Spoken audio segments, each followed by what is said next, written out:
People say Dragon Ball Z and Pokemon got them into anime. I remember waking up at 7 a.m. to make sure I didn't miss a single episode of the cat-tastic magical girl anime Mew Mew Power. Sitting with my face right up against that TV to ensure that if my parents walked into that room, I could change that channel as quick as possible, and I'd gladly watch that shit all over again. So when I saw they were making a magical girl JRPG, I was stoked. Like, why is this a new thing?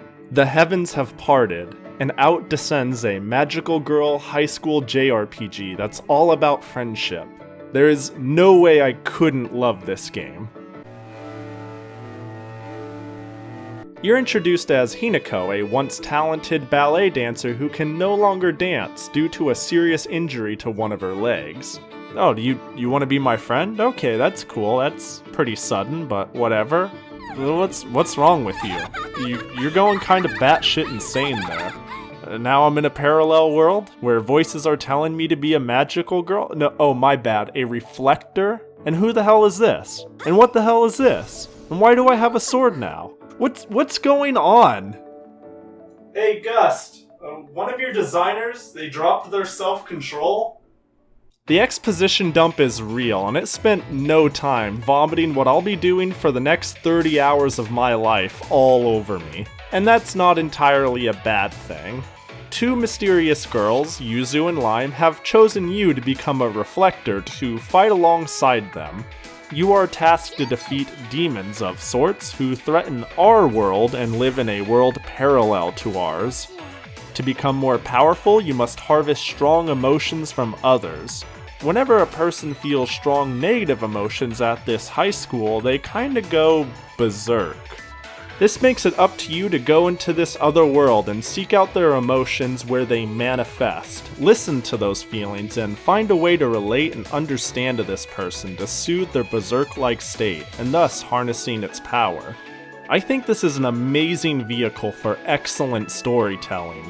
Make the frailty of people the real antagonist, and resolve those issues by coming to understand one another's problems and suffering, and grow as a fighter because of it? That sounds amazing. Sign me up. Except it's not, and the opportunity couldn't be squandered harder. You see, the issues your fellow students face are conveyed more as a problem of the week to be solved, rather than these characters having a complex emotional crisis and you trying to understand it. For instance, what's your name again? Tennis Girl? Because they basically make her defining trait the girl who plays tennis. Anyways, she comes to you, Yuzu, and Lime out of nowhere without knowing your character previously because she's having boy troubles. She likes someone and doesn't know what to do with it because she fears ruining their friendship if she tells them. And you're basically like, hey, I don't know who you are, figure it out yourself, and this causes her to go berserk with sorrow. And you know what you hear when listening to her deep emotions when you find them in the other world? Basically the exact same thing you talked about, that she's afraid to talk to him. But now this time, because you've heard it twice, and this time you're really hearing it, you could come out of the world and just go right up to her and instead be like, hey man, just tell him how you feel. And that's our resolution. In terms of character development, understanding who she is, who this boyfriend is, anything, none of that happened. What you learn is basically what I've explained in these 30 seconds. And there are 12 of these characters throughout the course of the game, with all of their struggles being just as shallow and meaningless. Like this girl, you want to become a reporter but your father's too strict and you're afraid to talk to him. Yeah, screw understanding the father, her circumstances, why she wants to be a reporter, really anything deeper about this fear, because I'd just like to know anything about these characters. But no, just slide right up on there and be like, hey man, just give her a pat on the back and tell her, just talk to him, it'll be fine. Yet, for all Hinako knows, and for all I know, she could be physically abused by her father. He could be totally fine with it. We know nothing of her circumstances, or anything during the main story, and we never will playing the main story. So while each character is regurgitating their woes while I'm sitting back playing vague and general reasons to be sad bingo, a girl named Sarasa managed to have quite an interesting arc to me, yet I couldn't help but feel like it was a complete fluke. See, Sarasa is someone else who does ballet. She's always called you her rival and someone she was trying to beat. But you can no longer do ballet, you can't be her rival anymore. Yet as time goes on, you learn that you're more of her inspiration, the reason she did it in the first place, and she feels like she lost her reason for doing it at all now that you can't. That her entire reason for doing so was part of getting closer to you and being like you. And I say this feels like a fluke because what Sarasa is struggling with is centered around a character we already know, Hinako. I don't know who your boyfriend is, I don't know who your father is, but I know who Hinako is because the story told me who our protagonist is. That's the only reason why I understand why Sarasa is inspiring to be like her, and it makes sense that Hinako is blind to this until she listens to her feelings. These characters are just presented simply as minor inconveniences to overcome just before recruiting them into your friend brigade, and not the dynamic, interesting characters they could have been. Especially when you introduce such an interesting concept like being able to peer into people's hearts when they're troubled. This is the bulk of the game. This is what you do in the story. To make these problems worse, the way you move forward in the story in general is, well, it's a little boring. In between your large plot points, Yuzu asks you to make better friends with everyone, and you can't move forward unless you solve enough NPCs' problems. And this is where any extra character development comes in, as the main 12 girls have a bond meter, getting small events that help flesh out the character at certain checkpoints as you spend time with them. That's cool and all, but I would feel more motivated to care about these characters and want to do them in the first place if they were more fleshed out in the beginning, and if the side quests were fun at all.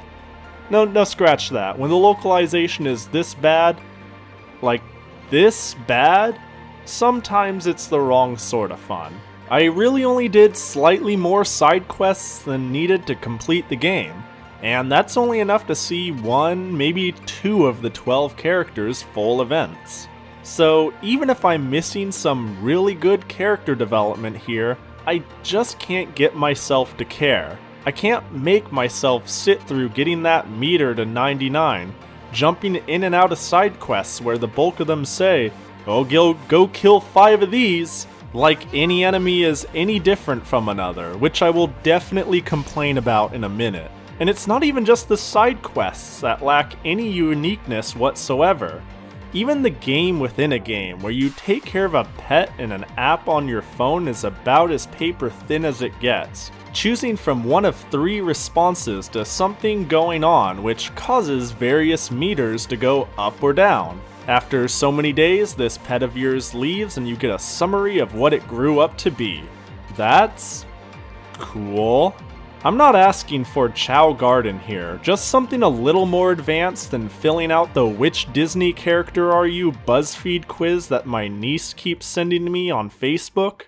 And let's talk about the combat, which fluctuates between somewhat interesting and completely meddling.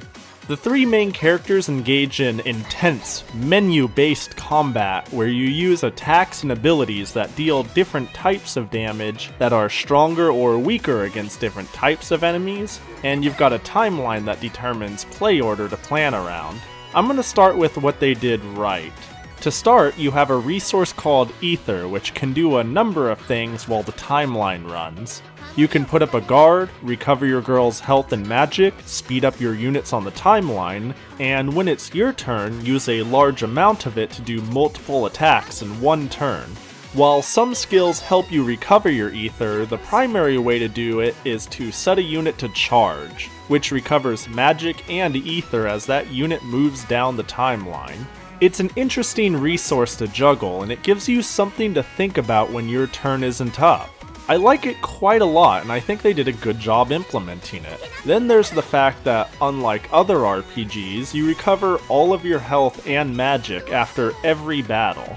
While this sounds like it could oversimplify things, I found it nice not to have to juggle a million healing items and backtrack to somewhere if I wanted to recover my magic. This is really where the good things about the combat end though. For as praiseworthy as I find it to not have to waste my time recovering health and magic at every stop, you'd think they'd raise the difficulty of fighting enemies a fair bit because I completely breezed through this entire game, spamming AoE nukes just to get all of my magic back over and over again to keep doing it.